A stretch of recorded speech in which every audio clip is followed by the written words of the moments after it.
Good evening, everybody. Welcome to Paranormal Lens. I'm here with a special guest co-host tonight, Mr. Steve Dills. Steve, how have you been? Still vertical. That's good. That's good. So, that counts, I feel like, for most things. Yeah. Last time you were here, we talked about Skinwalker Ranch, which I see they're starting new episodes on whichever channel that Soon. is. So Yes. I'm I excited about that. cannot wait to grab those off of my favorite uh pirating website. I'm sorry. Yeah. But this time we're here to talk about something else that's, I think, more near and dear to your heart. The Hanover Tavern. Yes. Oh, Thomas, damn it, Thomas. Thomas is first. Mm. Uh, Son of a bitch. so Hi, Thomas. Yeah. So tonight we're gonna talk about Hanover Tavern. Obviously, as always, if you guys want to derail us completely, I am a-okay with that. Um, that's always a fun thing for me. Mhm. Um, and then we also have someone else with us tonight. Do you want to introduce him? Do you want me to introduce him? How do you like to I'll do let you introduce him because I it? don't. Okay. You know him better than me. All So right. So he is my counterpart weirdo. We are on the Ghost Finders together. Um, I'm we both do a lot behind the camera. Chris arguably does more behind the camera. He does a lot of the videoing alongside Heather and Rob, um, and Nathan.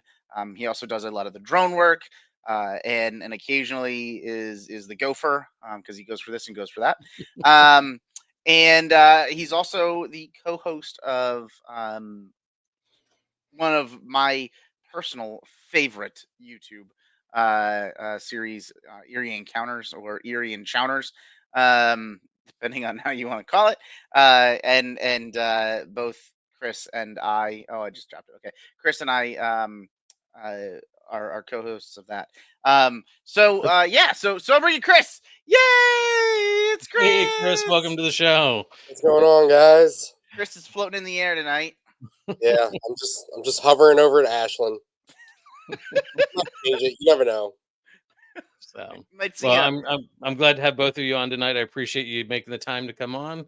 Um, Jamie Widener is our normal co-host, my normal co-host, and he is on assignment this week. Next week he's doing an episode on the Haunted Mansion in Disney World. God. I And love it.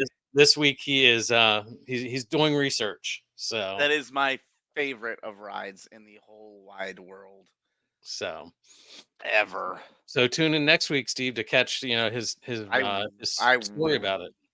That's not a background, Thomas. That's for real. That's for Chris is actually there right now. Yeah, IRL right now. Right meow. And the other thing is people in Ashland like to drive on the train tracks and get their cars stuck on the tracks. So if we're lucky, maybe we'll get to see that. But no, actually, if you go and like search virtual rail fan and if you look for Ashland, you'll always see cars on the tracks. People don't know how to drive in town here. No, It it's is awful, the and it's What do you not. mean it's awful? It's the best. I love it. Well, I mean, like, yeah, from like a viewing standpoint, it is. Yeah, it's great content. But then, but then if you're actually like have to deal with it and deal with the traffic, it sucks because Well, like, I never drive how through are Ashland you anymore. how are you that dumb? How are you that dumb to just be like, oh, that train track? Let's drive on them. Well, that's what they're for, right? Yeah, Yeah, they are. They're for travel. man, I've seen CSX trucks drive on them things. I bet. Uh, That's true. This is true. I mean, I don't know. I love it. I find such sweet humor in the fact that people maroon their cars on the tracks all the time. So I don't know. hmm. I don't see an issue with it. The emergency responders and the train company probably does, but They, I don't. they get fined, so it doesn't matter. Yeah, they're fine. Oh my Hey, gosh, Deb, look, it's thanks. the Covies. Hi Yep. Deb, hi John, Our Bigfoot brothers and sisters, our big feet our big friends, feet, our Sasquatches. Sasquatches. Ashland is nice, Thomas. It is actually a very nice town. So Yeah. talking about Sasquatches, I'm assuming that both you guys are going to be up at the bash this year. Is that correct? I will be. I wouldn't be close, but I will actually be in DC. I'm gonna Okay. go see Pierce LaVale and Blink-182 in concert. So Okay. I'm trying to convince him to come the day before and still make it to the bash and then just crash in the hotel room. But we'll see. I gotta peer pressure him a little bit more. I mean, that's not gonna happen. Lots of peer pressure. Mark, how's it going, man? I miss you. My room is red. That is the blood of my enemies. No, I'm just kidding. It is red lighting because why not make it all red? If you I ambiance is don't know always if we good, right? met. I'm not sure if we met. It really articulates my clothes hanger right here. I was just about to say that, like, when Steve tries to work out, it's he keeps the red light on. It Yeah. makes him feel more seductive and sexy when he's like sweating his ass off. When we go to the gym, I'm like, please, red lights only. It's like, Planet Fitness, lights, Red please. lights, please. Oh God, I don't know, Debbie. I don't think we're gonna have fast reviews this year. I'm sad. I'm sad. I don't know. I'm telling you, if everybody messages Chris and peer pressures him, then maybe we can get him to come like Sunday or Friday or something. I don't know. Listen, I already had the campground booked and everything, and then I talked to my girlfriend. I was like, "Hey, when is this concert again?" And she told me. I was like, "Well, not going to the bash." I don't know what that is, what Debbie sent, but it's probably disapproval. I think that's what that is. If I were to guess. If I were to So, guess. Steve, just well, get a cardboard cutout of me and just carry me around. Just throw you at people. Yeah, just huck me. I could do that. I could do that. We could do that. What if I get a printout of your face, cut some holes for eyes, and like cut your mouth out, and and then then have someone else do it? Like I could get John if it's before his bedtime, I could get Kobe to do it. You just got to keep it weird. Like, but it's got to be before his bedtime. yep. So Oh I my. have to work on that one. But So, well, we have already rabbit holed, I can tell. But do you want to jump into Hanover Tavern a little bit? yes, give me let's keep talking for a second. I'm trying to share this on my Oh, pages. sure. Yep. I'm getting derailed from the derail right now. And this is the problem. See, it all like pulled back. You know, that's the whole reason why I put the Ashland train tracks up, because everything's gonna derail. Like, Just like the train. There you Do go. that- Did you do that on purpose? Is that Yeah. like a purposeful? Yeah, totally. It's not because my room's a disaster. No. But I mean, did you pick the Ashland like the train because you knew that it was going to be derailed? No, Oh, okay. it was I just what I I could. was giving him credit, Steve. I don't So know. what have you been up to, Chad? Though you did Boobies Brewery. Yep. We've been doing Boobies Brewer. We've got one coming up this weekend. That is a lot of boobies. Yeah. It's we were doing twice a month there with public investigations. We've dropped down to once a month. And we're selling out, which is always good. We have one ticket left for this week. Ooh. And we're getting some interesting stuff. I was with Chris Mendez and some of his guys, and we went to the Clifton 5 in the beginning of February. I want to go there. It's a great space. It's probably 2 hours from Gettysburg or so. So, I had some friends that were part of a team from there, and I'm like, I want to go because I hear some really cool things about it. yeah. I was up there. Chris was there, and Scotty the Medium was there. Do you know Scotty? Mm-hmm. And a couple other guys, and it was a great experience. We did 2 nights. We were there till like 4:00 in the morning both nights. Oh my Did some God. filming. So stay tuned. We've got something coming out in probably about a month and a half. So that'll be fun. It's a good Um, turnaround time. mhm. When we film for Eerie Encounters, God, I have things from like a year ago at this point. Just coming from New York from the eclipse. Oh my God, that's awesome! So you went and you got to see the total eclipse of the heart. That's Total cool. to my Yeah, heart. Total yeah, The eclipse girl. of the Todd and heart. Carmela. And he just mentioned we have an event at Red Mill Museum on May 11th with oh, I can't believe Daryl Marston is going Okay. to be there at that, and Ron and Lourdes will be there at that. Oh, I Um, love Ron and Lourdes. yeah, they're great. Any event that I can do with them, I try to get there. So That's cool. so yeah, that's what I got going on. I'm going. Have you been to White? I think I asked you this last time. Have you ever been to White Hill Mansion in New Jersey? Not yet. Okay, it's It is on the list. okay. That's another great one. I'm going there the first weekend of May, May Up 4th. May the in 4th be Dirty with you. Jersey. Hmm. Old Doity Joyzy. So, so yeah, I got some stuff coming up. I'm looking forward to a great season. So, That'll be fun. Yeah, we're just mhm. dealing with pollen right now. Just tons of yellow, so that's always good. Yeah, Yeah, That's good for the lungs. I'm getting over a sinus infection because of pollen. So Yeah, man. Why not? it's been so great. Yeah, they did before me, which is lame.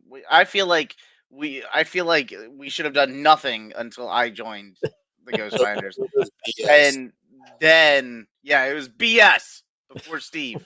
Um and once I joined, then we should have we should do everything now. So I think yeah, and yeah, my friend Bert was with us last time we went to White Hill, and his wife had something going on. So they're going with us this time. It's going to be a great experience. So awesome. Well, that'll be first time fun. I was there, we had a picture fall off the wall. And So hopefully you didn't have to replace it. We did not, That's good. and of course it was just off camera when it fell. It's A- that's how it works, man. As these things happen, yep. So That is how it works. so, So but and yeah, I'm looking forward to that. that reminds me of like the very first time we investigated the tavern. Um, we we were going through and investigating, and there was this one room that was locked up because it was an exhibit room for um, Civil War artifacts. And Hmm. we're investigating, and all of a sudden we hear all of this crashing, like glass and everything, like all this stuff hitting the floor. And I'm like in the midst of shitting bricks because I'm like, oh my god, there goes my life savings. I'm gonna have to cover whatever's happening in there. The door was locked. The room was locked. You couldn't get in there. And the um Austin, the guy that was with us at the time from the foundation, didn't have a key into the room. So we're like, oh man, we can't even get in there to like assess damage and see what's going on. Right, And so we texted our executive director Dave, and we're like, hey, listen, this happened. We're not in the room at all, so please don't sue us. And right. so he gets in the next morning and opens the door and checks, and there's everything's in its place. There is nothing. He checked the cameras that they had, and they had DVR cameras with no Hmm. audio, of course, but the video showed absolutely nothing. And I'm like, thank God. But that was scary because I saw my financial life flash before my eyes. Yeah, Hi, Kristen. Yeah, so I guess let's talk about the tavern. Let's talk about the yeah. tavern. So we're not here for 2 hours this time. Just here for one.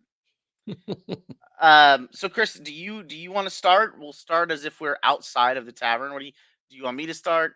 I mean, I can start it. I don't have specific dates, so I'm gonna give you like the range. Okay, I can specific date you. All right, cool. Because I don't I'll have. date you, Chris. Aw, you gonna court me? I mean, there is a courthouse. It is the oldest one too. Hi, Lynn. How are you? All right, So kick us off. so Welcome, welcome to the Hanover Tavern. welcome. What you are seeing now is actually the back of the building.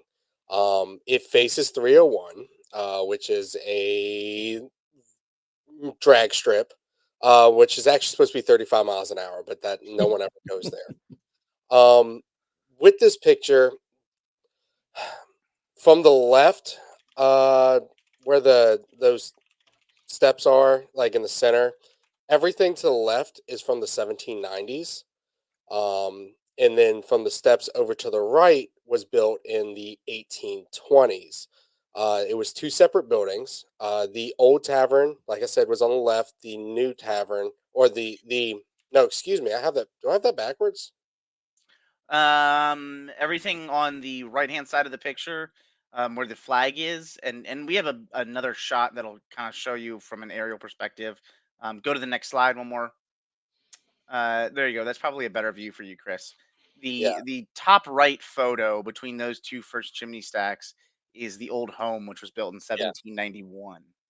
yeah. And then on the left, between the two chimney stacks on the left hand side, was built in the 1820s. In 1830, I believe, it was connected with a breezeway, making it one whole building. Mm-hmm. Um, Very cool. yeah. So go back one slide if you don't mind. Hmm. So the tavern is part of a bigger kind of county complex, if you will.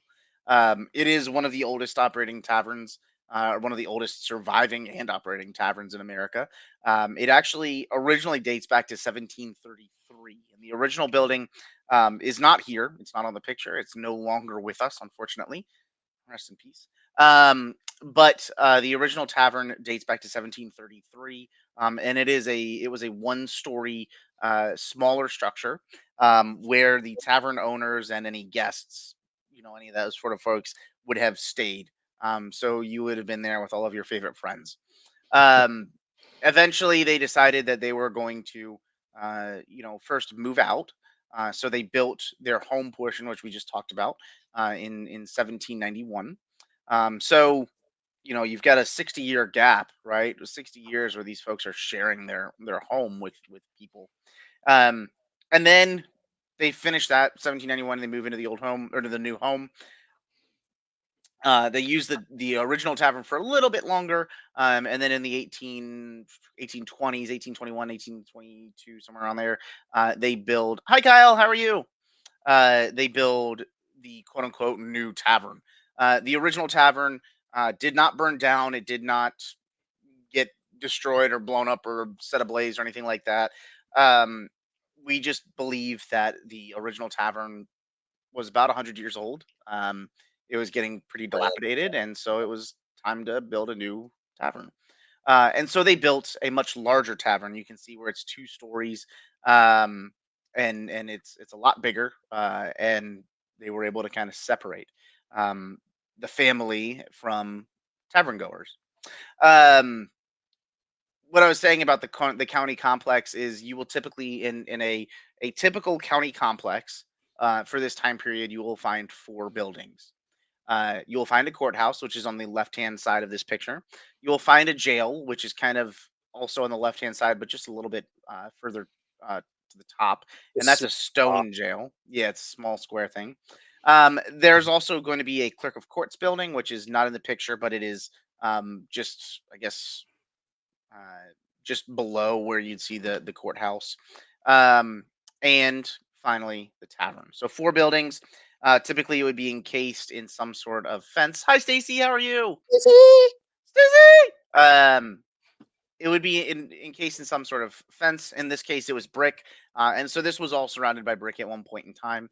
But like Chris said, we're actually looking at the back of the tavern.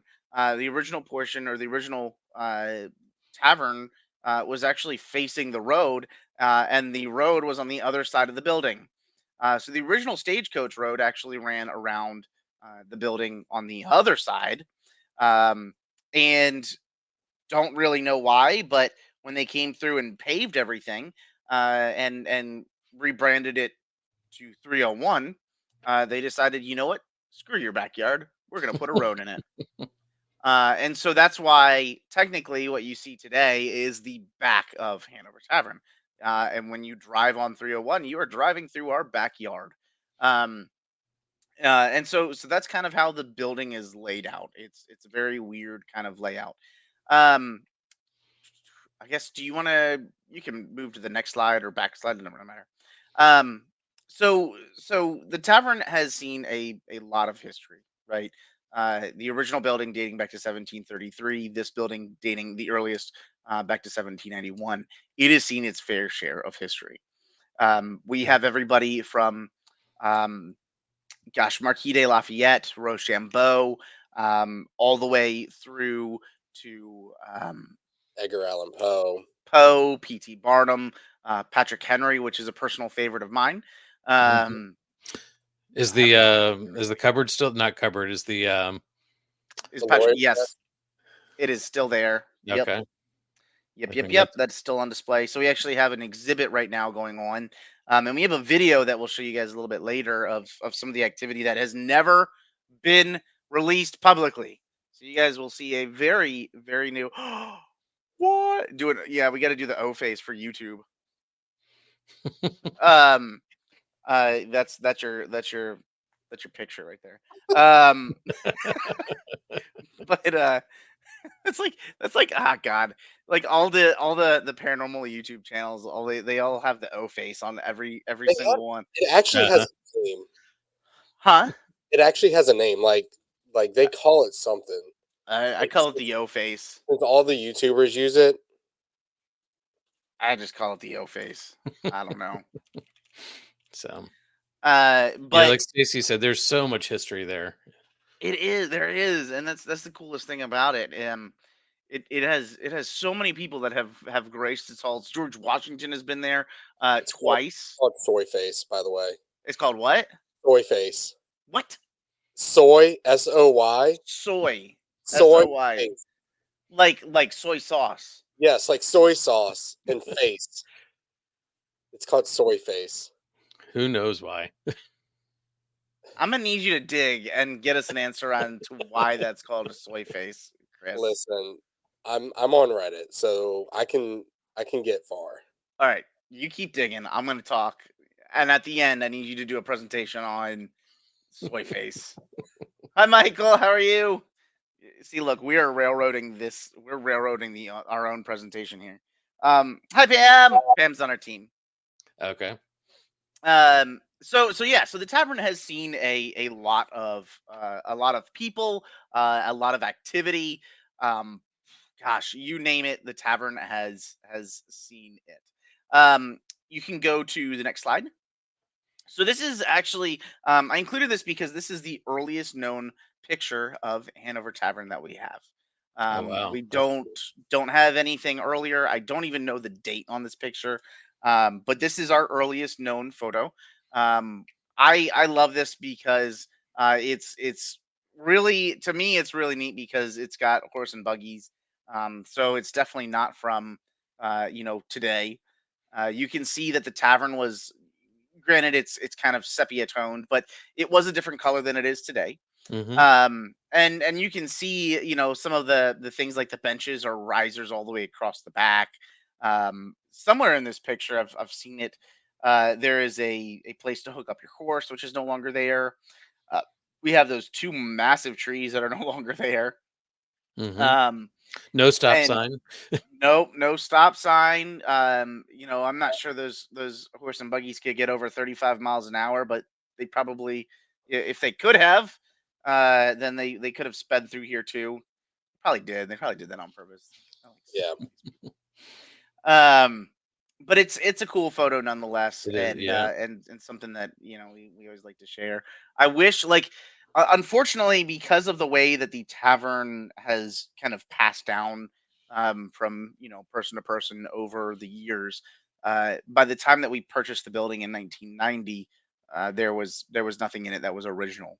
And so I'll step back a little bit and kind of share a little bit about that. The tavern is owned by the Hanover Tavern Foundation. Um, I am I'm the immediate past president, so the president of the foundation the last 3 or so years.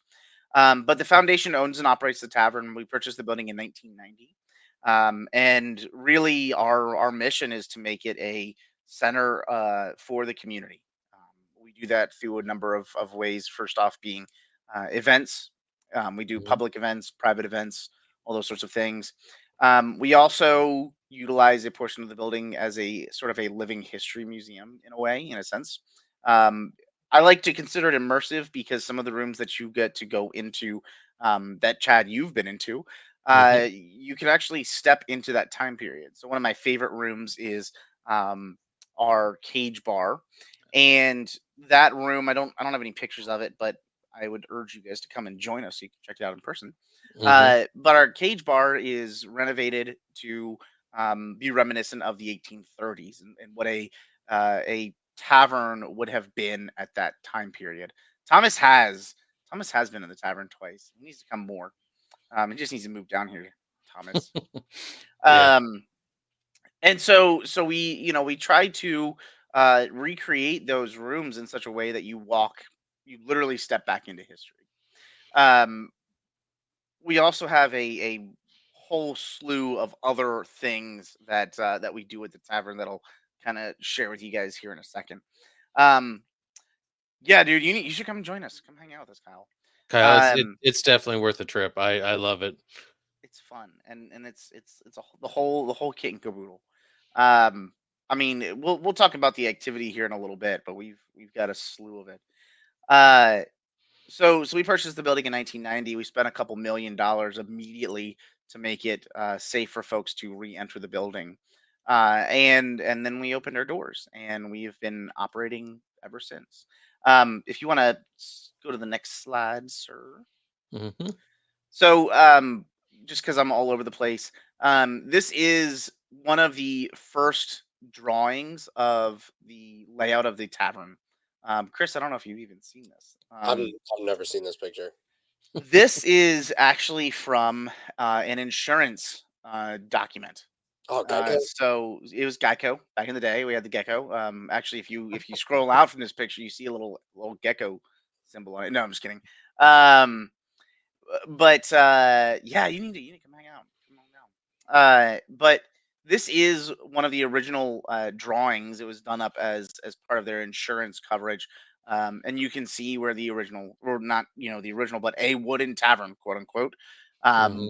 And you can even see kind of the dimensions it talks about. You can see that there is um, a number of outhouses and outbuildings. There's a stable, which is marked as E at one point that was there. Um, there's a private home, which is marked, I think that's a C over on the other side of the street. There was a barn. There was a butcher. I mean, there were tons of buildings that Hmm. that were all, part of the tavern complex. Yeah. Um, Is this a Sanford insurance map? Because I know we have those up here, and I there's don't so much history that you can pull from those. I don't remember what the insurance Okay. company or mapping or anything was. I found this at one point and I stole it and I'm like, this is Hmm. mine now. Like not the original documentation, just the picture. Right. Right. The He original documentation, I don't know where that is. he national treasured it. Mhm. Yeah, I actually found this on the back of the Constitution.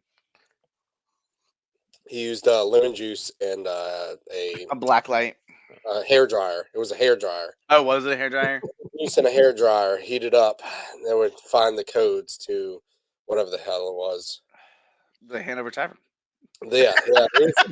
It was just a Google map of the Hanover Tavern. I didn't do it. It actually it had a QR code on it too that took us to the website. So With very with weird. the little 10% off for the restaurant. Well, Yes, speaking of the exactly restaurant, that. I know I'm jumping around, but it is some of the best food that I've had. No, no, no. Go to the next slide. You're on track. Okay. So, uh, yeah. So we do. So one of the cool things about the tavern is not a lot of people realize that we are a multi kind of faceted facility. Not only do we have the building and we focus on the history and trying to share the history and educate the community, but we also do a number of other things. First off, we have a oh, thank you. I'll pass that on to the man that makes some of that stuff. Chris, Stacy That's not said that me. you guys have the best cheese grits. Thanks. I will tell Joe. Okay, you tell Joe. You let Joe know. So Chris will occasionally go and work at the tavern in the kitchen. So I don't know if it's I do too. We all kind of chip in. Okay. But we all go and help out. But at gosh, it's April now. So at the every March we bring in somewhere between 2 to 3,000 school age kids, and we teach them about a number of different historical topics. And so that's that top left picture for you guys, that's on there. And basically we will walk them through Rev War, Civil War, Virginia history, U.S. history. They'll learn a little bit about what it would have been like to be a Civil War soldier. What you would have ate and how you would have dressed and acted and all these sorts of things. Right now, that's actually it's hard to see to make out the face, but that's our executive director David Deal in the back there in front of all of the children, yeah, and wearing the he is, shirt, sitting down. huh? He's the one in the back wearing the red shirt, sitting down. Well, that's towards the front of the picture. I'm talking Yeah, about the back of yeah, like but all he's the way. in the back. Yeah, he's in the back with the children sitting down Yep, wearing red shirts, Steven. that's him. That's exactly him. Not the dude dressed up. Exactly. Totally not the guy dressed up. But the only standing person in this picture is our executive director David Deal, It's very and he is dressed up as Mr. Tillman, and the Tillmans owned and operated the tavern around the Rev War, and so he's kind of sharing a little bit of insight about that. We also share history from Martha Ann Fields and her son George Washington Fields, who were enslaved there on the property, and they share their perspective of what it was like living in Virginia, living in one of the southern states during slavery. And they also talk about how they escaped and what it took. And it is one of the most passionate and enthralling presentations that I've ever seen. I've watched it a few times, and every time I there could be a fire going on behind me, and I will sit there and listen to them talk about this Wow. because I don't know, like it is something. They're some of the best storytellers, and it is such a story to just overcome and beat all of the odds, for Martha Ann and her Mm. family to literally, you know, Martha Ann was a cook here at the tavern during the prior to and during the Civil War, and when the Union Army came through, they basically said, "Hey, if anybody here wants to leave, you need to follow us." And so the middle of the night, she grabbed all of her kids and literally left. Wow. And talks about the trials and tribulations not only of slavery but also of how they literally had to make that trip and journey to freedom. So it is a really really passionate and really really interesting um, presentation. Um, they also learn about um, Margaret White, and she was a refugee during the Civil War there at the tavern, and so she shares about how her sons and daughters and all these sorts of folks went off to war and this whole thing, and learned about the death of her sons there at the tavern, and talks about the fires and everything going on, and it is a really really interesting perspective into kind of what a commoner, if you will, would have experienced during the war. We always hear the perspective of, the generals and all these sorts of things, Hmm. but this is a person just experiencing it, and having to live through it.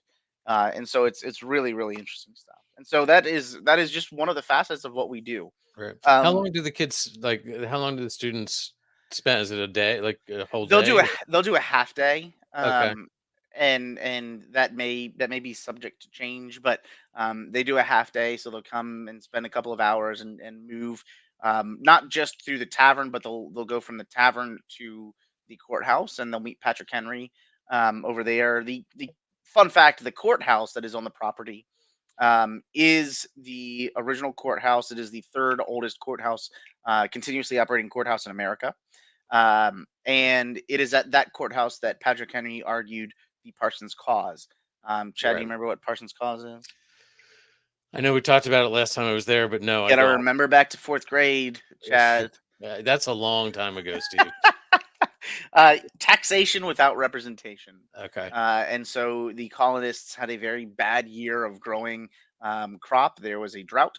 And so they were still being charged the same amount of taxes with no representation across in Britain. And so in Parliament. And so uh, there was this whole slew of court cases that were set up. Patrick's just so happened to be the first, and it was a domino effect, essentially.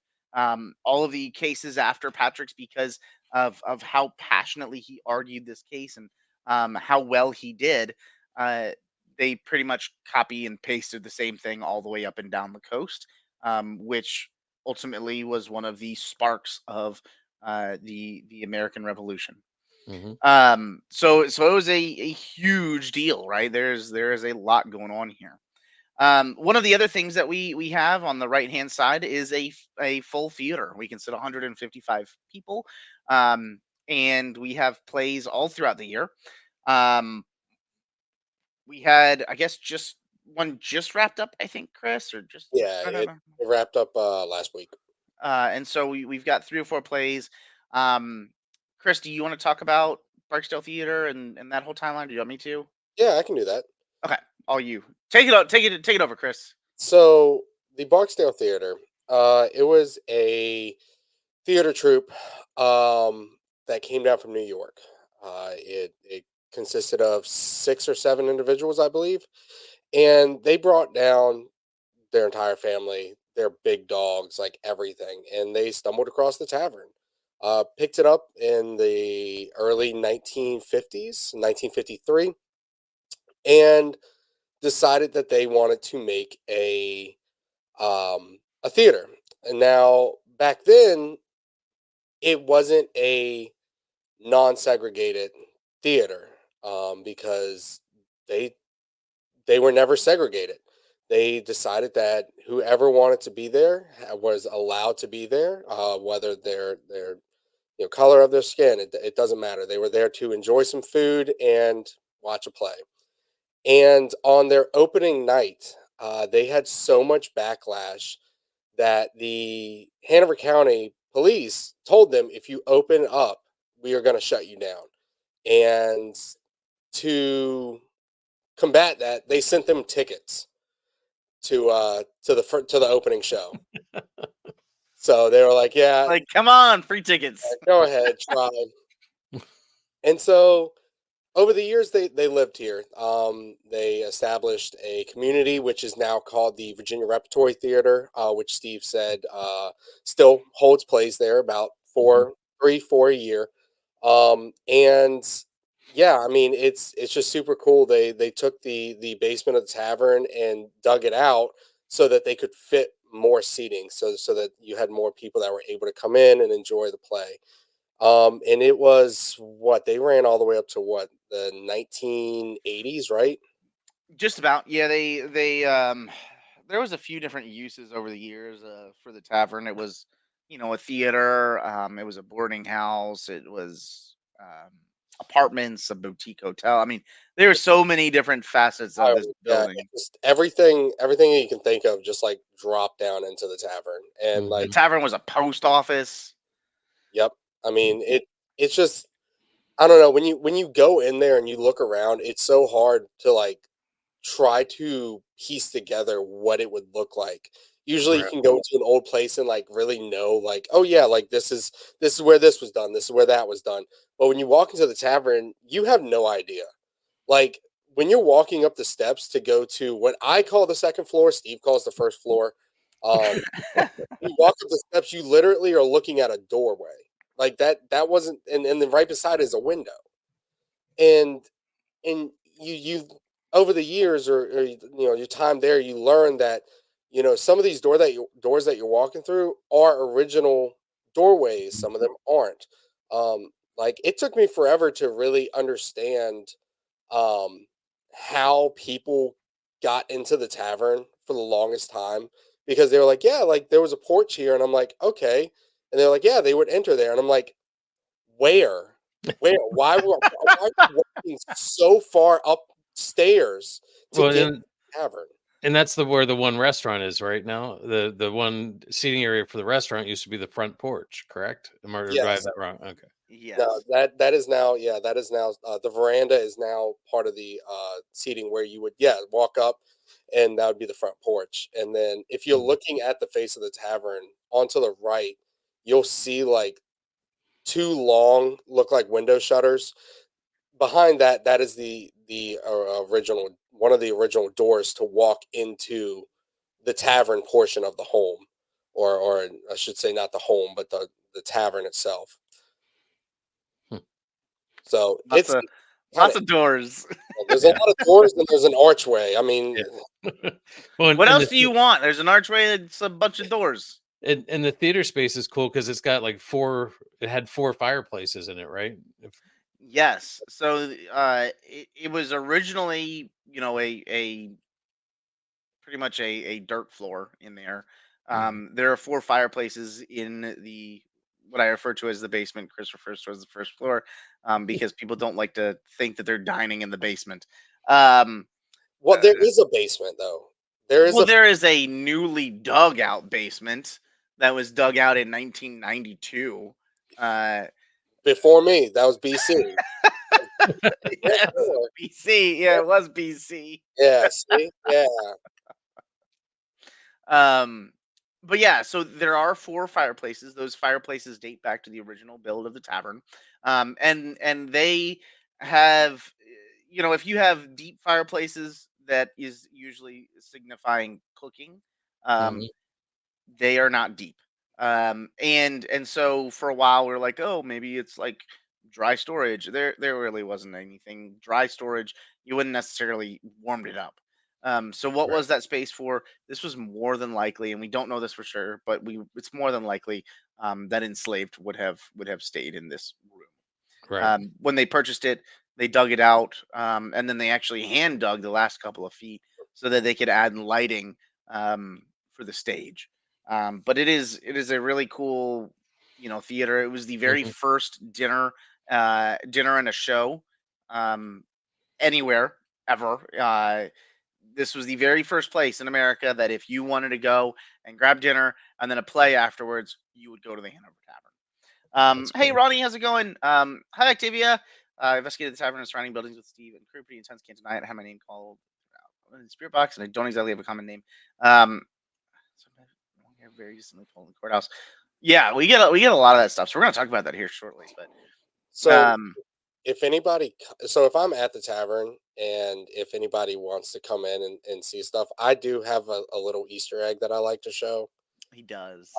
So when Favorite. yeah, it is. Like I said, when Barksdale came down, they came down with their 2 big ass dogs. I think they were like You're a great. Great Danes. Yeah, and so when they poured the concrete, I guess the dog like so the dogs would just roam around, like Mhm. literally to the point that like they would just eat food off of the tables, like the guests' foods off the tables. And I guess when they poured the concrete, they didn't keep them out of the theater. So when you walk down there, you can see the Great Dane's paw prints Mhm. throughout the Yeah. floor. I think you showed me that too, Steve, last time I was there. Probably, but it's neat. It's Chris's favorite little Easter Fun, egg for the fun building. little Easter egg. The other thing that we do is we host a lot of community events, and so we have antique shows. We have, something that I'll have on the next slide to share. But one of the biggest things that we do every year is our, Autumn Fest, and it is a fall festival, and it's basically kind of our way of giving back to the community. It's one day, and Chris loves it. I love it. Look at that! Look at that grin. Hi, Cindy. How are you? And I think I said hi to Ronnie, but hi, Ronnie. Um, but it is a great day. I have a lot of fun with it because, we get the smokers out. We smoke some brisket and tons of meat, man. For beer drinkers and wine drinkers, is that a thing? I don't know. I don't Um, think they're called lushes. I don't know. Lushes and, for all of you lushers out there, no. But we have a bunch of local Brunswick breweries that stew, come in. Brunswick stew, some pie. amazing pies by Al. God, the food is so good. And then we have live music. We've got a musician. We do tours, like the whole 9 yards, and it's a lot of fun. Um, but that's in autumn, or in the autumn. So I guess what is that? September, I believe. Yeah, End of it's September every year.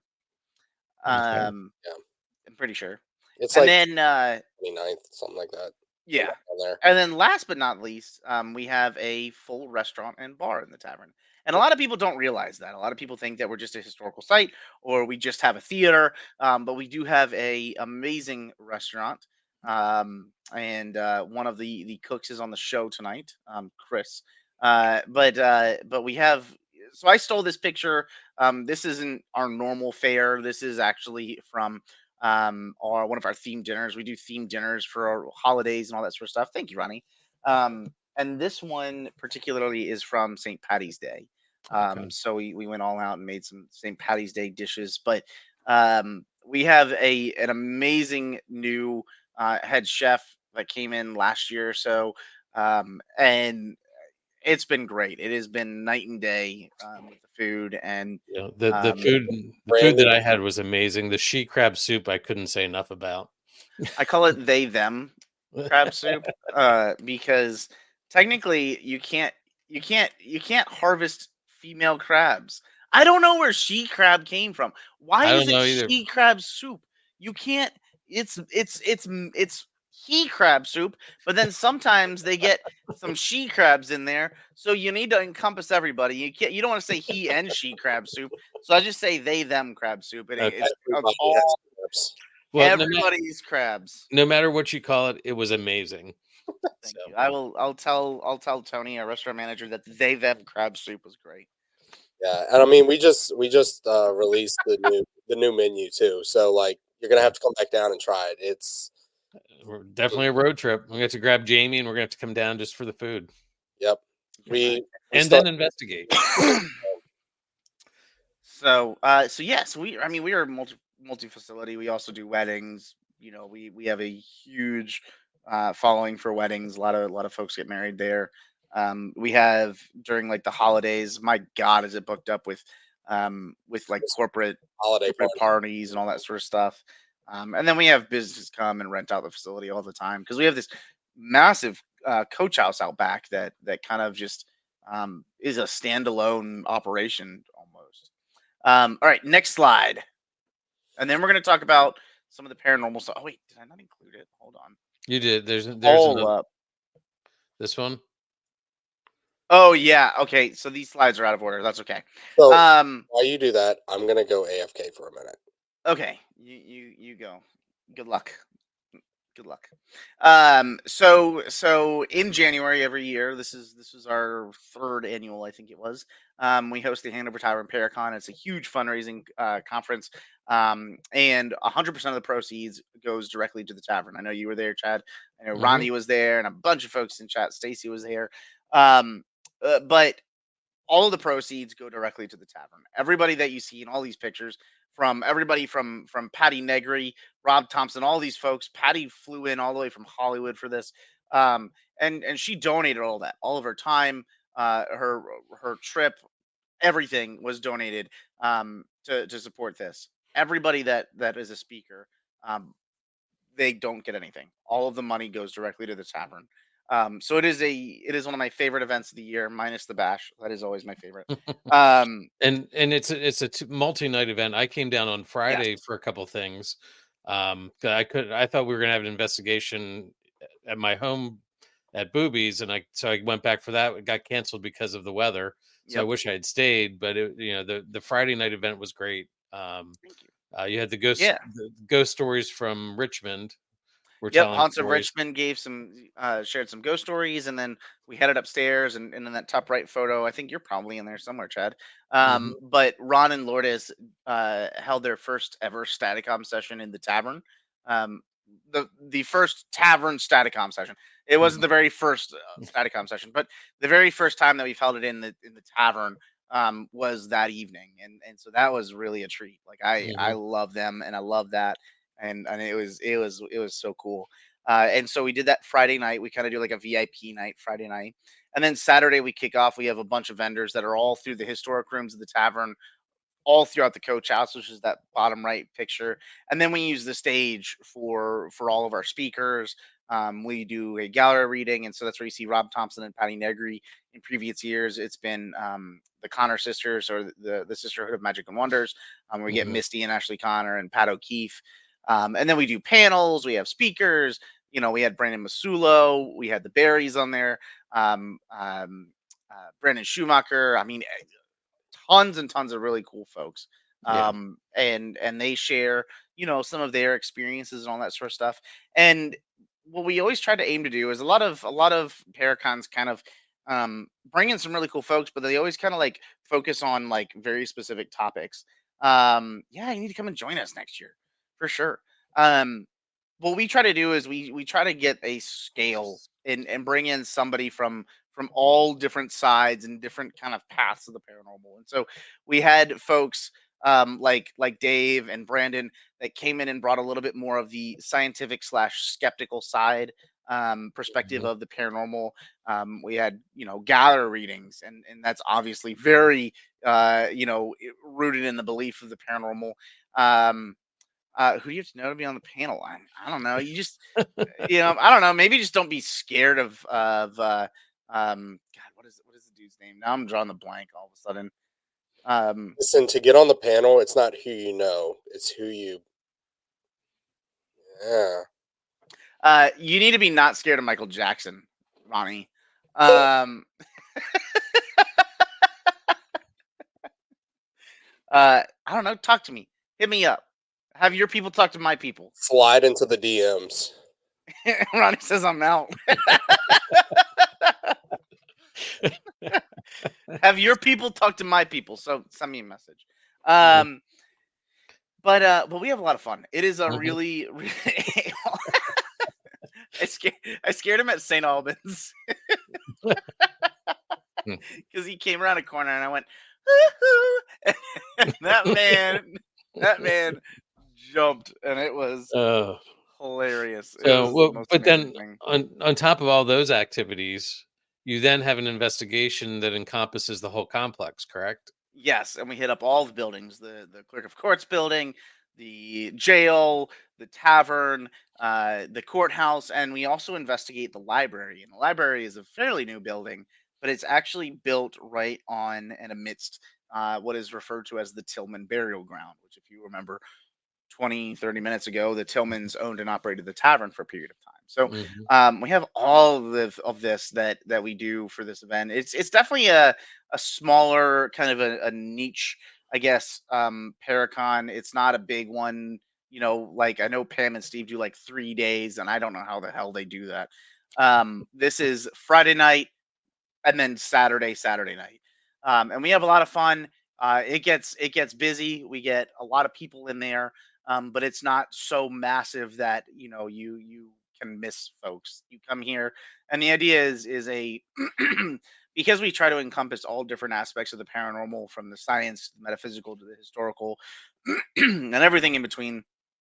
And this year, actually, this last year, we hosted a panel on dark tourism and brought in different ghost tour companies and individuals to kind of share their perspective, which was a cooler thing that I've never seen done before. Mhm. And so, the idea is no drama. We have fun. Everybody has a right to view the paranormal however they want. There's space in this field for all of us. And so the idea is to allow that to grow, and to learn from each other. I feel like the only way to grow is through sharing ideas and learning from others. So that's the whole Mhm. point of it, is to do fundraising for historical property. The money goes to historical preservation, restoration of the building, because it's very expensive, Mhm. um, as well as the community outreach that we do, the educational programming, and then from a paranormal aspect, to just get people together and get to share ideas and opinions and learn. So Cool. it's a lot of fun. But let's talk. I know we only got a few more minutes, so maybe we'll go a tiny bit over. If We can go as long as you guys um, Chris is like, God damn it. Um, but let's talk a little bit about the paranormal side of things. It's So, almost past my bedtime, Steve. Chris, it is not. And Chris, I'm gonna let you talk about the lady in insert color here. So everybody needs a Every paranormal location needs. every single freaking location needs to have a lady in insert color of dress here. Mm-hmm. Lady in white, lady in red, lady in black, lady in blue. Fun, that is a song, but Our Lady in Black. Lady in red. So, Our Lady in Black. She first arrived on the scene um, in what, 2010, 12, 2012. It was definitely before Chris. It was definitely BC. So well, we that was the Lady in Black was actually the very first. Like it was the Yeah, reason that Transcend that's came what to the pulled tavern. that's what poured TP to the tavern. Yeah. So the Lady in Black story goes where um they were hosting a tavern tea or one of the events, whatever it was, and in the room that you're seeing right now, the parlor, uh, there was a younger girl sitting on the steps to the breezeway, and her mother was a few steps behind her, and her mom turns around and says, "Hey, can you go get more tea or whatever it is for the guests?" And she goes, "Okay, sure." And she gets up and turns around and she sees a woman in a full morning gown, not morning as in like AM, but morning as in loss of a loved one, full black morning gown. And the lady in black turned, smiled at her, turned back around, and walked through the doors that are facing the opposite direction of this picture and just disappeared. And that alone was enough to finally get Transcend into the tavern, where we have unfortunately been stuck. Not unfortunately, but we have been able to investigate and research even further. And recently, so for the longest time, the Lady in Black was just that. It was just one story that we were chasing and chasing and chasing and chasing. Well, there In was multiple though too. Like yeah, like it was. I mean, it was like yes, in there. It was so with her, like I said, we were chasing her and chasing her, but never could actually like ever see her or ever got any kind of EVPs, anything like that. And it hasn't been till fairly recent, the past couple years, it that was we like post COVID, wasn't it? yeah, it was post COVID that we've started to actually like I don't want to say build a bond, but it feels like it's almost becoming more prevalent. Multiple employees with the tavern have now seen her.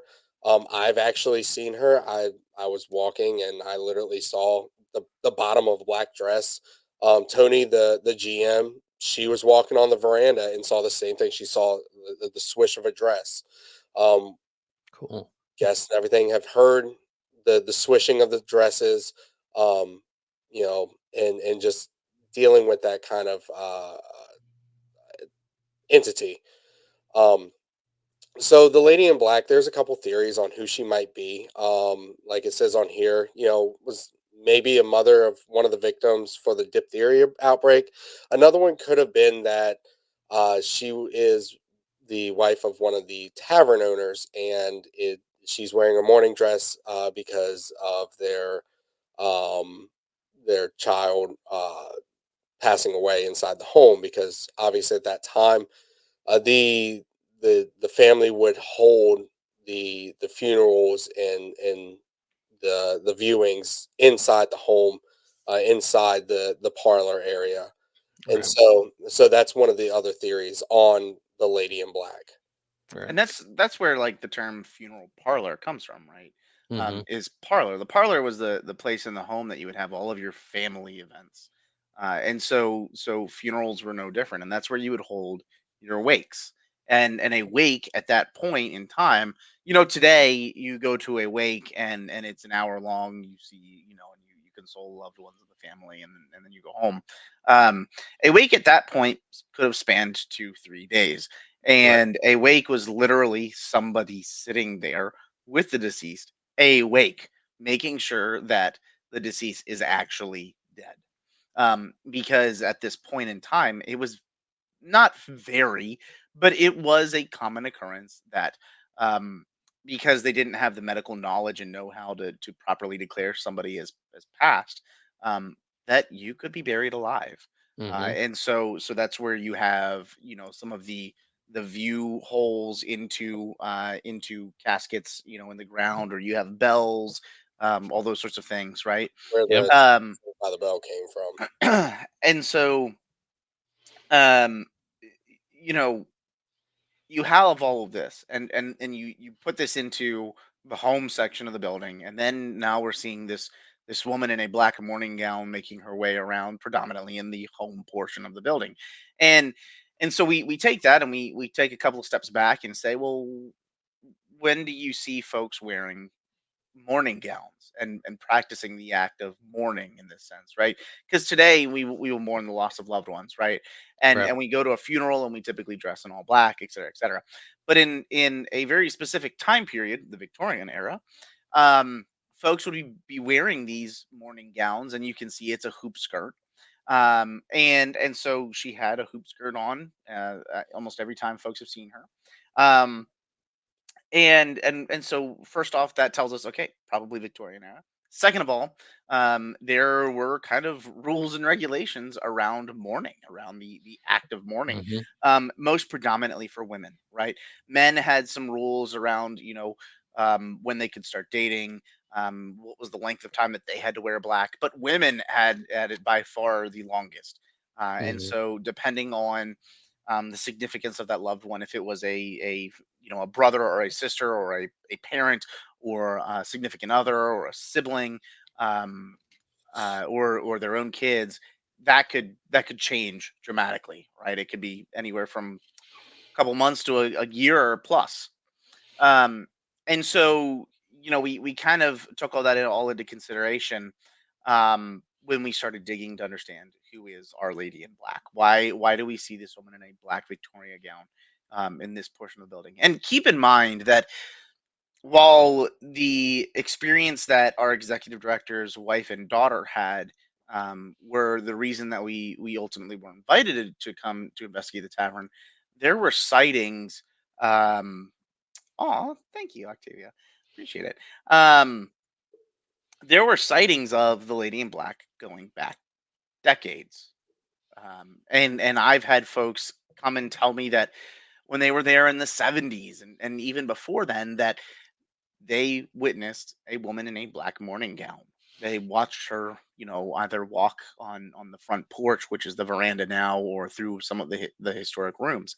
Um, and so, you know, we start digging and we're like, oh my gosh, like people have been having this experience for a very long time of seeing this woman. So we know it's not something new. We know it's not something recent. This is something that has been here for quite some time. So we're already thinking, okay, Victorian era, right? Right. Um, we also realize that during the Civil War, the tavern owners at the time, the Chisholm family, and let me be very clear. When I put out names, I'm not saying this is 100% this individual. I'm not Right. saying that this spirit that we were interacting with is this person. Um, Best guesses, sure. Confirmations, never, never, ever, ever, because I've never had anybody walk out of a wall and be like, "Hi, Steve, I'm so and so." You haven't You had that know, happen yet? I haven't, Chad. I know everybody does, but I haven't had it. Um, I'm waiting too, so don't worry. but I always like to preface that because I don't want to upset anybody or Right. anybody's heritage, because we don't know. We have a best Right. guess. We don't know if that's true or not. But we do know that during the Victorian era, the Chisholm family owned and operated the tavern. Um, Actually, right before they actually purchased the tavern a couple of months prior to the Civil War breaking out. So Amazilla and Cleavers Chisholm. Can you say that again? Also known as Anne and Clive, purchased the tavern right before the Civil War broke out. And during that time, they had uh, two sons go to war. Two daughters obviously stayed home. Right. Both sons came back from war, and both daughters passed away. Um, both of them passed away from the outbreaks of diphtheria, typhoid, smallpox, all the sort of fun things.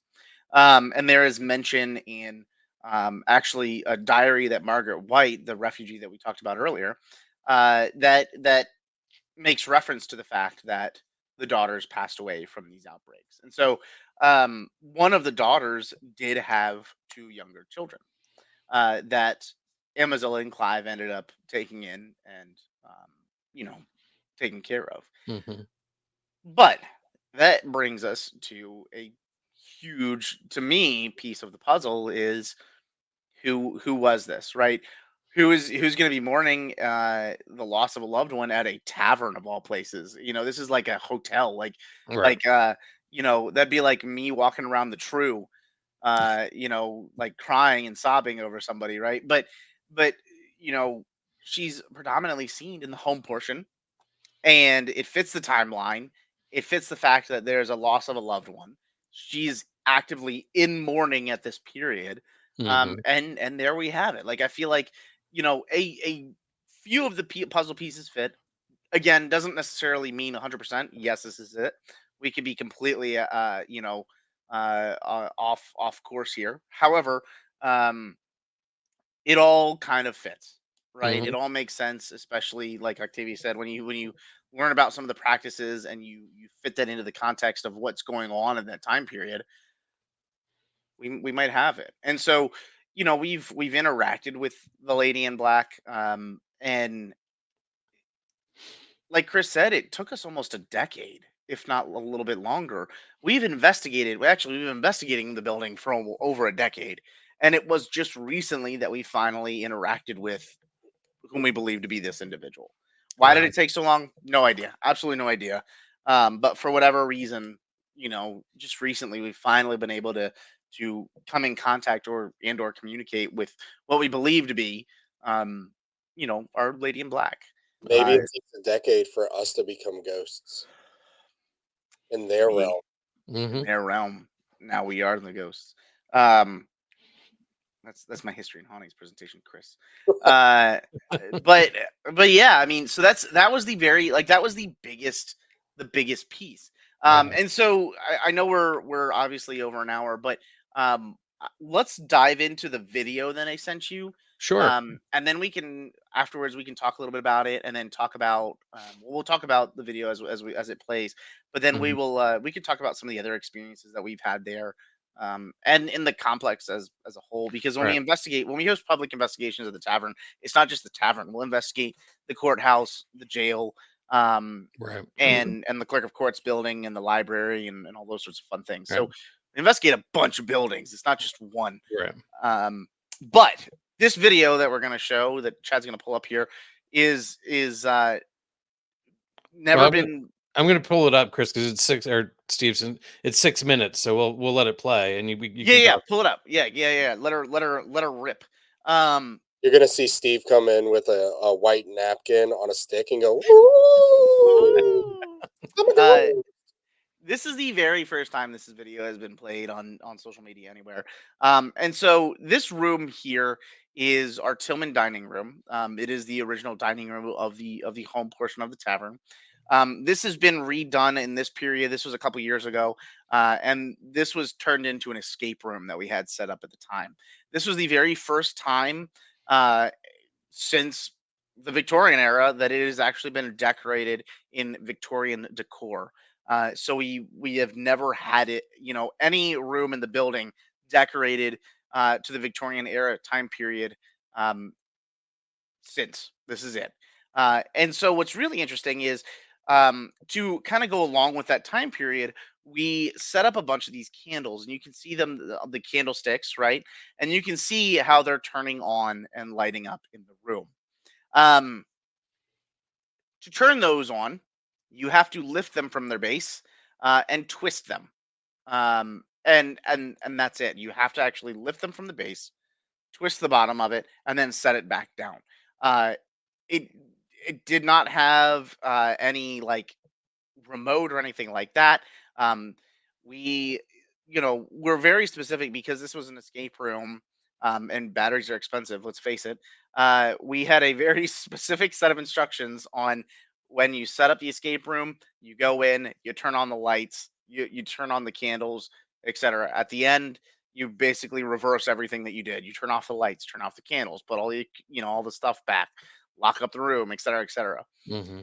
Um, this, as you can see, was midday, so 14:27, 2:27 in the afternoon. This is not nighttime. It is daytime. I had just set it to IR 24/7 for some reason because I was dumb. Um, Because you're but edgy like night too. yeah, because I'm edgy like that. Um, but and this is just one view. One of the things that I love about this uh piece of footage is we have 4 camera angles of this. um and you will see all throughout it that as this clip goes on, and this is a different angle, the candles turn on in a counterclockwise rotation in the room. So you can see that that I think that's the second candle that turns on right there, in between the 2 chairs in the bottom left of the screen. And then you'll see the one on the table on the right hand side turn on. And then it'll go over to the secretary's desk, one that's on the mantle. There's one that's near the bed on the far left, 2 that are on that wash basin on the left hand side of the screen. And then there's one more that's off the far left. Um, on this particular day, it was early in the afternoon. There was nobody in the building except for 2 folks. You can see those 2 candles are now on, that one on the right hand side, then the one on the back. You'll see one on the mantle turn on. Um, Dave was there, and one of our team members, who was the education director there at the time, Kendrick, was there. And I got a notification on the Wise cameras that there was motion in the room. Motion that was detected in the escape room. So I was like, "Well, we're closed today, like to the public." And I'm like, "I wonder what they're doing." So I flipped it open, and I saw that one of the candles was turned on. And so I sent Kendrick a text message and said, "Hey, man, um, I think somebody left one of the candles on.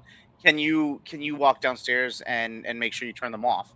Um, and so he's like, "Yeah, sure." So he takes like 3 or 4 minutes, finishes up what he's doing, walks downstairs, grabs the keys, unlocks the room, and when he unlocks the room, he realizes that every single candle in the room is turned on.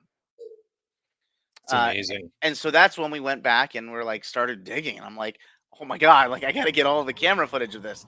We have never had this happen since. This is the only time, and we had that escape room set up for what, a year plus. Yeah. That is the only time that we had these candles turn on. We've never had it since. Didn't have it prior because this wasn't like the first week. This was like a couple of months into this escape room. And if I remember correctly, Steve, this is also the room that the Civil War exhibit was set up when you came in This is and everything was crashing. Yes. This Interesting. is the same room that very early on when I talked about the experience that I had with the sounds of everything crashing in here. Same room. So the footsteps that we're hearing, Those are living people. Okay. Those are folks. Yes. Okay. And the And I know one- it's traffic sounds also from You 301. can hear the cars from 301. And I think Tony was there too. Because she has an office space that's directly above. Okay. I think it's above this room. Like, yeah, you can hear Dave in the background talking. So like they're just hanging out. I mean, keep in mind this room is locked. There's nobody that's able to get into this room because it is locked. We have like a small lock on the outside, so that nobody just wanders Yeah. in and sees the escape room. You know what I mean? Um, Yeah. Did you notice there's also some sort of and it could be something from outside, but above the fireplace next to the picture, there's been a light anomaly there a couple times. it's probably like that. Yeah. That's just a reflection of like the car windshields Okay. heading down the road. Yeah, that's exactly what I thought of. The same thing, Octavia. It's like somebody is like walking around the room, lighting candles, right? Like uh, you know, my thought is if I walked into that room, what is the direction that I would take to light the candles? I would probably walk in and light the one that's immediately to my left, which is what happens. And then I Mhm. would make my way to the right. I would walk around to the windows because there's going to be, the most amount of light over there, obviously Right. still coming in. You would presume that you'd light your candles before it got dark. So you're going to go to the area of the room that has the most light. You're going to Mhm. walk, light those up, and make your way around. And so I agree. I think that's exactly what's happening. Is maybe this is something that is intelligent slash residual. Like, okay, well, there's candles. It's getting to be whatever time. Let's go light them up. Mhm. Um, but it was wild. I mean, that is to me one of my favorite pieces of footage. I don't want to say it's necessarily evidence because evidence of what, right? We know something Right. is happening, and I kind of, you know, I don't know, I don't know what's happening. It's to me, it's one of the craziest pieces of footage that I have. That we have recorded, and it was all because we had cameras set up for an escape room. Uh-huh. Um, just utilized to make sure that when folks are doing the escape room, we can help them out when they need hints. Right. That was like the whole intent of the camera setup. Well, but it is definitely really cool. And thanks for sharing it here first. Like, Yeah, yeah. We've shared it amongst ourselves over the uh-huh. years, and obviously we didn't want to post it out anywhere while the escape room was going on, and then um, you know by that time kind of was a little forgotten, Uh-huh. and we talk about it, but you know I don't know. It's just something that we hadn't thrown out into the wild for quite some time. But um, I mean, to me, it's a really wild and interesting piece. Mhm. Um, because there's nobody in there. The room's locked. It's midday. A lot of people like to think that to investigate, it's got to be nighttime. That's Right. when the What? ghosts come out. Like I had somebody try to school me on I was mansplained that 3 a.m. is the time for spirits, and that is when ghosts come out. Mhm. No other time. It's only at 3 a.m. And I'm like, oh, okay, that's interesting. Sure, whatever you say. Um, I'll be honest, under the idea of ghost or dead people, if when I die and you want to come investigate me, do not come at 3 a.m. I will not be awake. I will be asleep. Exactly. Dead Chris will be dead sleeping. I will throw He'll that be is dead being asleep. thrown at you because I'm dead ass asleep. Uh-huh.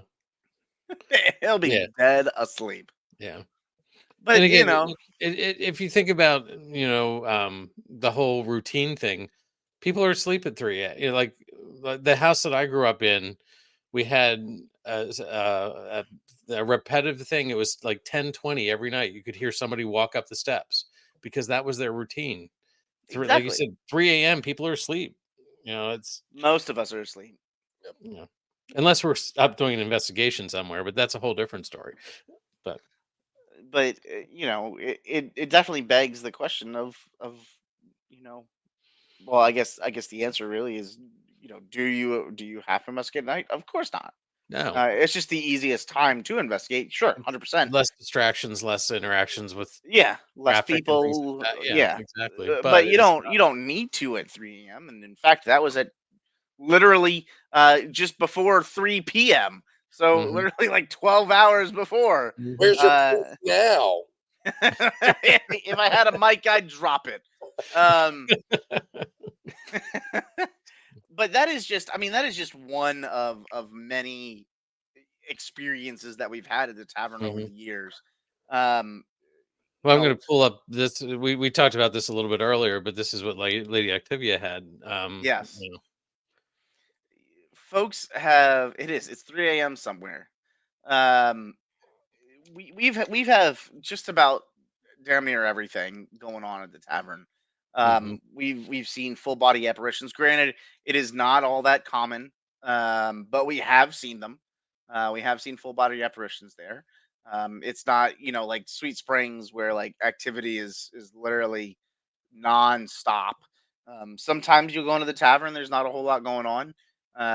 Typically, we'll walk away with something, but it could be a couple EVPs to full blown apparition and hearing footsteps above you. It Hmm. just really depends on what's going on in that night and everything. And I think a huge piece is your personality, and how you approach the investigation.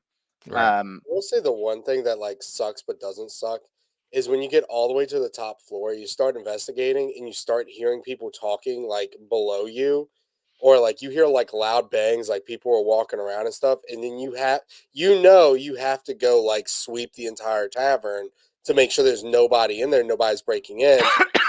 Sweep it, and then you turn around, you get back upstairs. 5-10 minutes goes by, there's another. Yeah, Uh-huh. down there and do it all over again. And Uh-huh. after like the third or fourth time, you're like, we're just staying down here. I I'm don't, tired of this, Grandpa. my knees can't do that. They click too much. But no, I mean we've had that, like, where we've literally, Chris and I and a few others, because for the team it's like a second home to us. Right. There's a few places that we consider a second home, and the tavern is definitely one of them. And we all, we're all ambassadors of the historic sites that we investigate and we work with, and the tavern is no difference. And so, um, most of us know the history very well, and know what's going on, know the location like the back of our hands. And so we will take that on to, okay, well, if somebody is legitimately in the building, we got to make sure that there is nobody here. Right. And so we've heard some absolutely loud, like, things dropping, doors slamming shut. We'll hear footsteps, we'll hear people talking, and it's like, all right, gotta go and check the Hmm. building.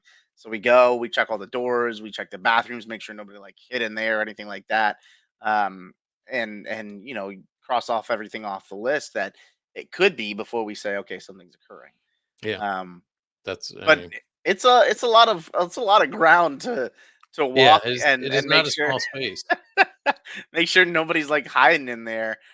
So it takes a while to sweep the building, and then you get back upstairs to the third floor, and then you hear it again, and you're like, oh my god, here we go again.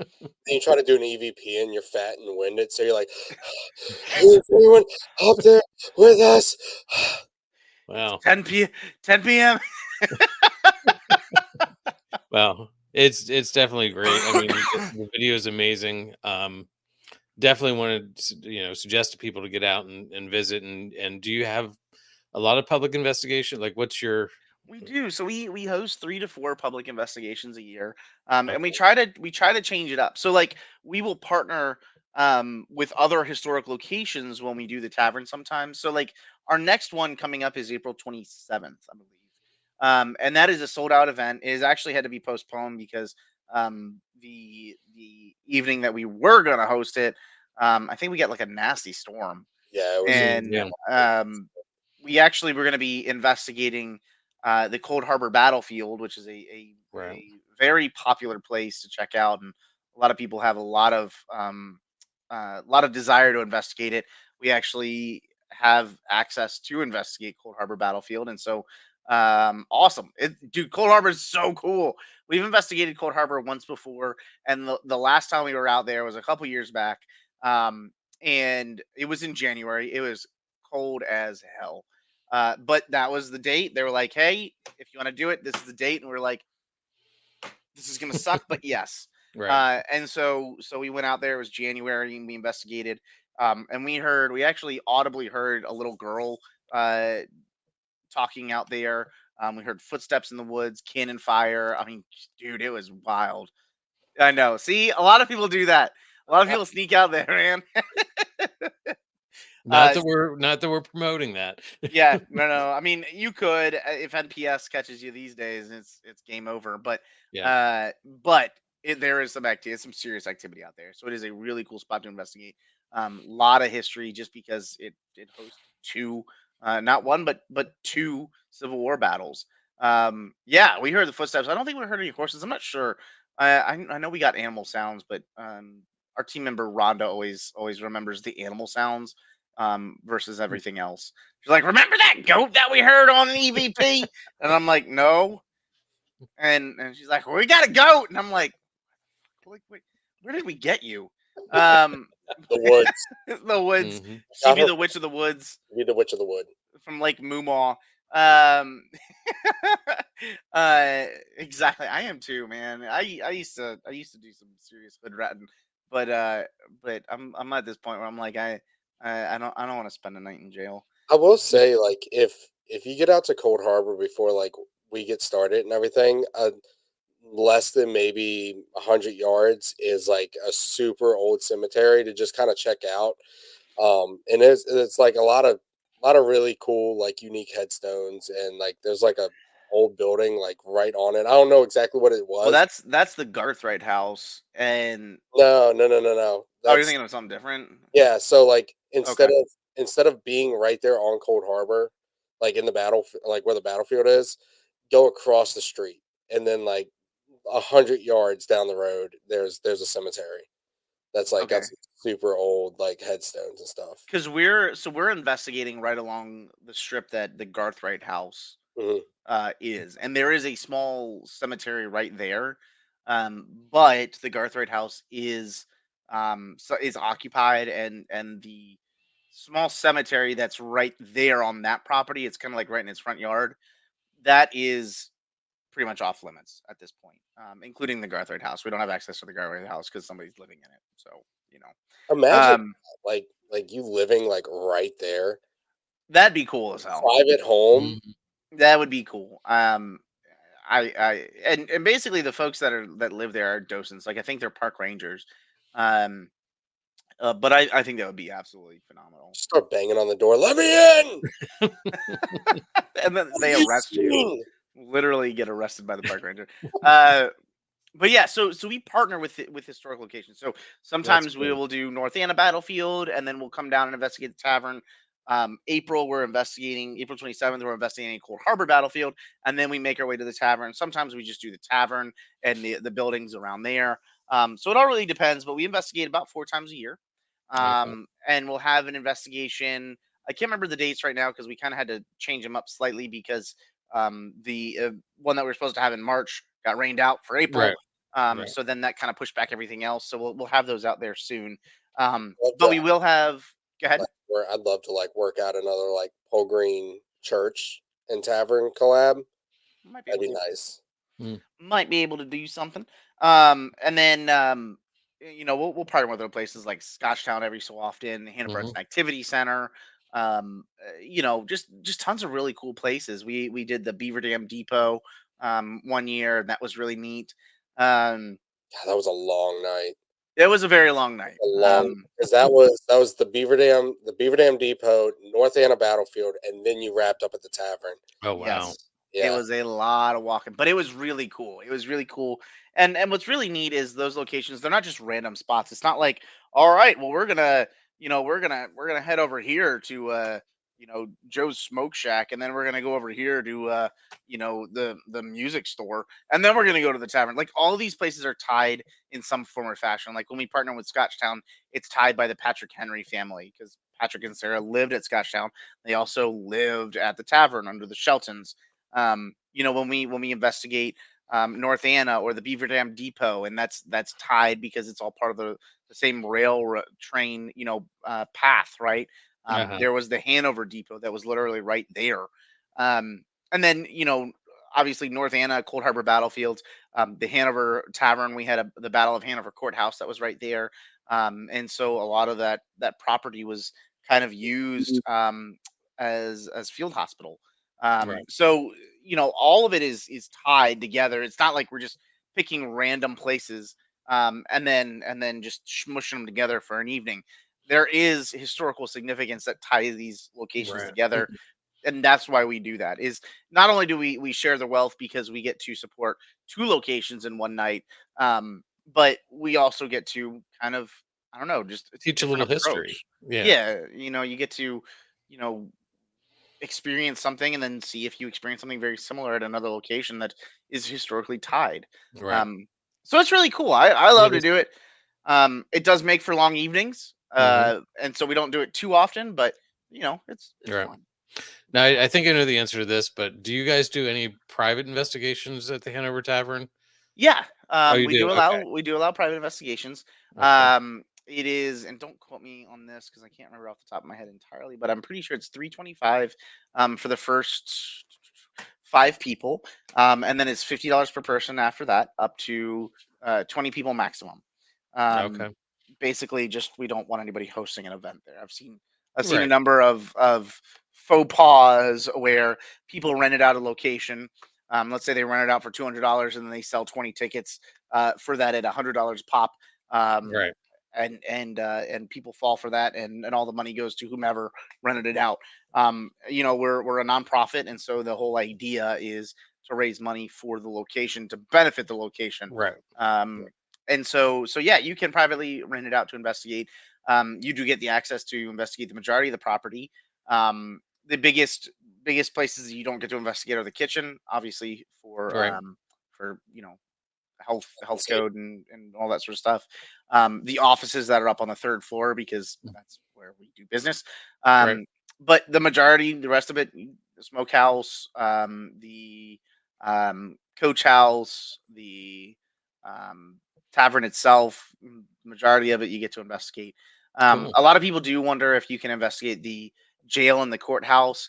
Unfortunately, that's not part of the private investigation, Right. because when we investigate those locations publicly, we actually have to go to the court and get the judge to approve that every time, and so that's a little bit of a process.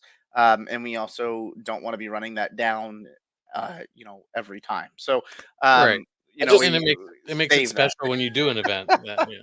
Yeah, I just love that. Like it comes across the judge's desk, and he's like, "Oh, it's those weirdos again. Oh, Yeah, yeah, whatever. golly, Let those freaks do whatever they want." get this off my table. Hmm. Yeah, so it is just the tavern. Okay. But we do allow investigations. So if you guys do want to, please feel free to reach out to me, and I can get that set up and coordinated for you. Sometimes I suck at communication. I promise it's not because I hate you; it's because I am ridiculously busy, and a lot going on. But we do allow it. And I know Middletown is booked recently. They're going to be investigating coming up. Christine, who is on our team, now actually at the Paracon, we raffled off. We do a silent auction, Hmm. and one of the auction items was a private investigation of the tavern, which of course she won. And so And we were immediately like, "Hey, you want to join the team?" you want to join the team? And so so she's booking her private investigation coming up here. Cool. But yeah, we do allow it for sure. For sure. Okay. Well, that's great because I thought the answer was no. So you surprised me, and Yep. that's great. Now it can be a pain in the ass, not gonna lie, Hmm. because weddings are our bread and butter. Right. That is what keeps the building afloat, really. And so if folks book a wedding, um, that obviously takes precedence, Right. because that is, thousands of dollars versus 300. And so Right. that money is desperately needed, because if anybody watching, um if any of you guys have ever seen the checkbook for a historic location, you know that it is a sinking massive black hole Hmm. of money. I mean, we spent a lot of money last year just on repairs for the simplest of things, that, because it's a historic building, everything is exorbitant in fees.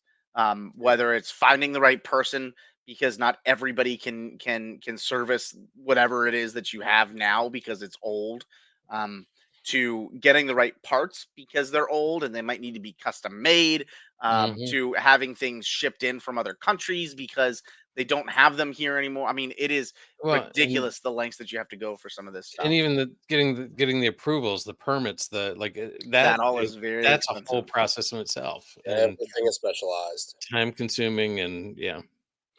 And you have So to get this permit, and that takes 3 months, and then you need this one on top of that one, which, yeah, it's just I mean, even the most simplest things. We're looking at um, getting a new walkway in front of the tavern right now, with like lighted up signs and everything, so that people can hmm cross the street a little bit safer. hmm We started working on that last year, and the estimated time to even start breaking ground for that is like 2025, 2026. Oh, jeez. Um, and it's just like going through all of the loopholes that you have to go through is it's Mhm. nutty. Yep. And the roughest part about it is a lot of people think that if you put your historic location on, a national registry of historic locations, which the tavern is, um, that you get some sort of like funding. You don't. Nope. What you do get is a massive f load of red tape. Yep. And so e- even as something as simple as painting a room, you cannot do without approval from God Yep. knows how many people. Yep. Um, and And then it so has to be the specific colors that, it's yes, you have to there's submit the colors. You have to submit the company that's going to be painting, how Mhm. they're going to be painting.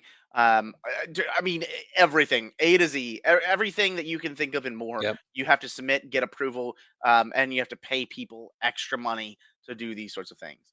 Mhm. So it is not cheap. The other thing about it is, um, a lot of people think that historic locations do get some sort of federal, state, local government funding. The answer to that is a absolute no, no, no, Yep. no.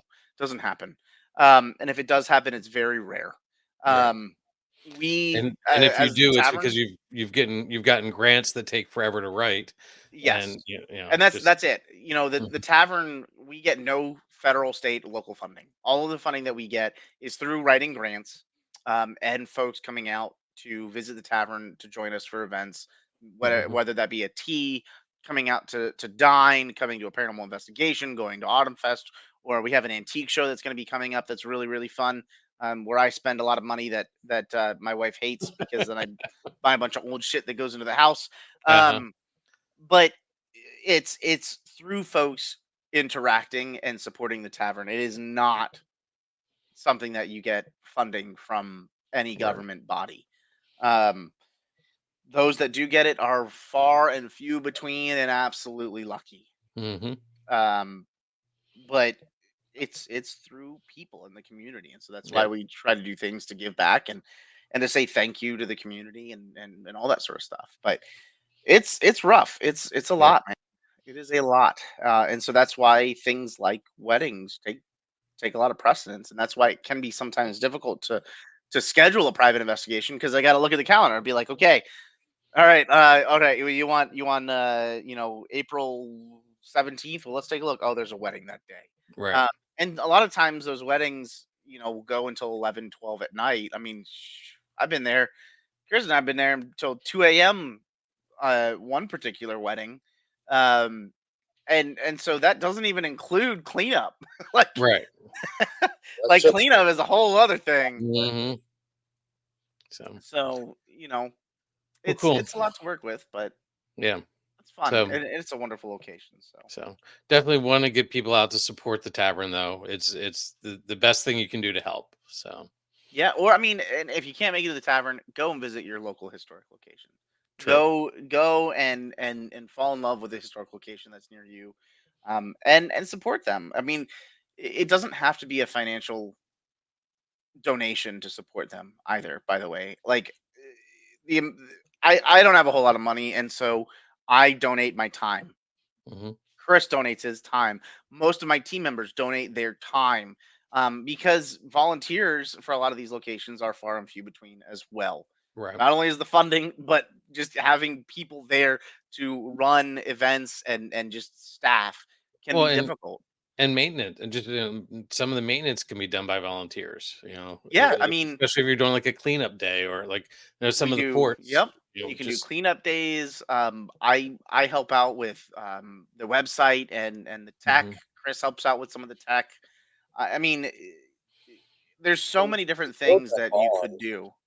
Yeah, and you start building that bond with the individuals and the people that work there, and you never know. Like you could get in there, and then all of a sudden they're like, "Hey, have you ever heard that this place is haunted?" Because da da da da da, and be like, "Well, funny fact, if you want to find out, let's check it Uh, out."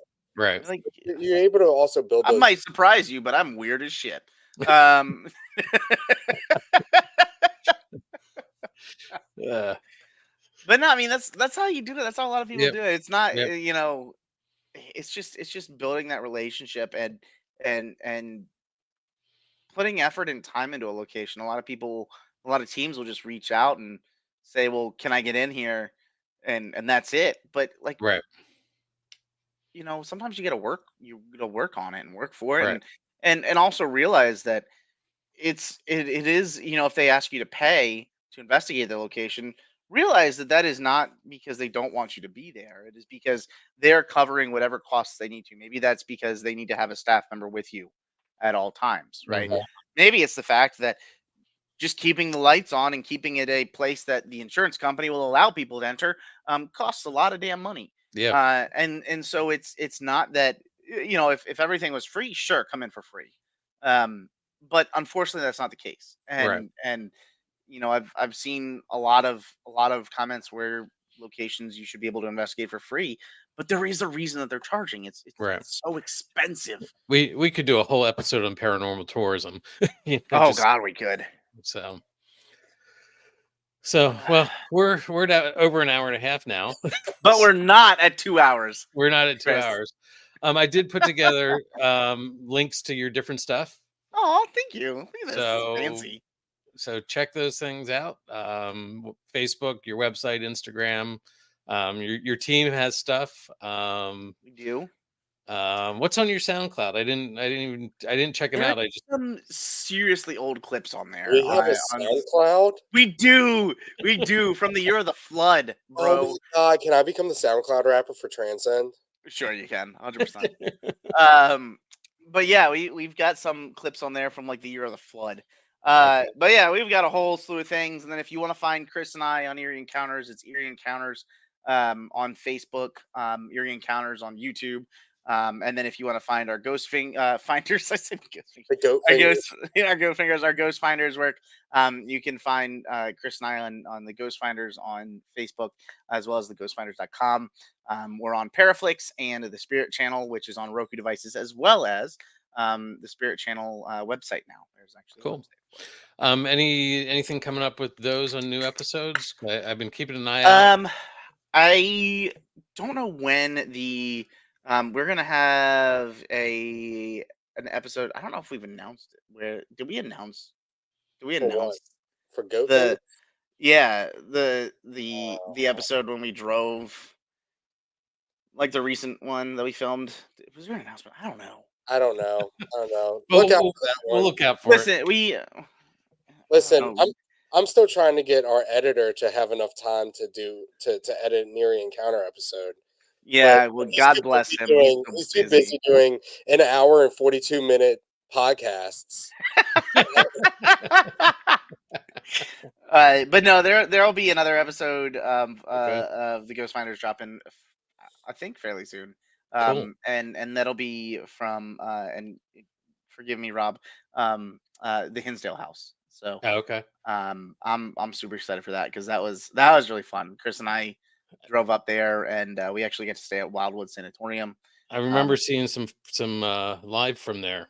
And we have an episode of Eerie Encounters coming probably 2 years from now. That of Wildwood. Okay, cool. And we'll have one of kind of like some of the behind the scenes from the Hinsdale house. Cool. But yeah, so that's the next episode, and I know we're slated for filming coming up here for another episode. So pretty exciting thing. Very cool.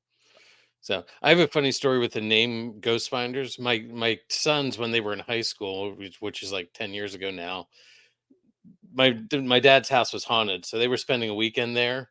So they made but it was before you guys had the show. They made an episode of Ghost Finders, or at least an intro. Oh my God, that's awesome! It's I found it the other day and it was like cracking me up, and I'm like, wow, I got to be careful with copyright here. I would like to watch this. I think you should send me a link. I'll track it down again. But yeah, my son was just getting into video editing and put something together. So I wonder if Rob will let us use that as an intro for one of the episodes. Well, maybe for what we talked about in the gym the other day, Steve.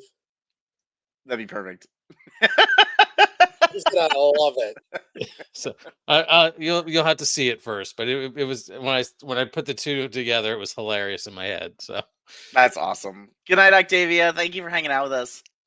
So just want to run through a couple of things that my team's doing, or not my team, but the team I'm on's doing. We've got a public investigation this week at the brewery.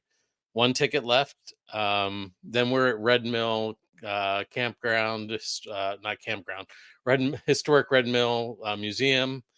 Then we're back at Booby's Brewery for a couple of things. We, good mix of events coming up. I want to Jamie get and I up there so Tons of badly. boobies. All the boobies. I want to get up there. Like that whole basement thing. the catacombs. Yes, the catacombs look so cool. We've had some interesting stuff down there. Chris, we're gonna have to make a road trip. Oh, I'm looking at it now. I'm looking at the place. This place looks sick. It's cool as hell. It is so neat. I want to go find ghosted boobies. You want to find Boobies ghosts? I want to find Boobies ghost. I think you should get Rob to do an episode there. Ghost boobies. The goat fingers go to boobies. Ghost fingers investigating ghost boobies. So yeah, there's the actual restaurant. Then across the hall, the street is an old malt baron house, which was like the malt master's house. Last week, and they do some dinner theater and boobies as well, and they use the street across the house to prep and like dressing rooms. And they had a hat fly across the room the one night. So they own the building across too. Then yep. I did not know that. That's cool. Yeah. So yeah, the Malt Baron house they own, and it's more of an Airbnb. They have an Airbnb there, and then they have a boutique hotel in the actual brewery hotel complex. Mm-hmm. So there's definitely some great things there to check out. So that'd be cool. So yeah, then we've got on the next week we've got the Haunted Mansion from Jamie. The 23rd, we're actually planning on doing an episode about Booby's Brewery, and in 50 episodes we haven't done one about our home turf, so maybe it's time. It would be pretty cool for y'all to do like a live episode at Booby's. We've been kicking that around. Should do that. We'll see what happens.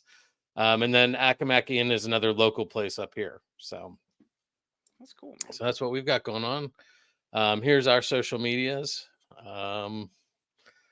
But yeah, I want to thank you guys for coming on. It's been a great discussion. It makes me want to get down to the tavern again. Come to Ashland, drive on the tracks. You have to do that when you're there, apparently.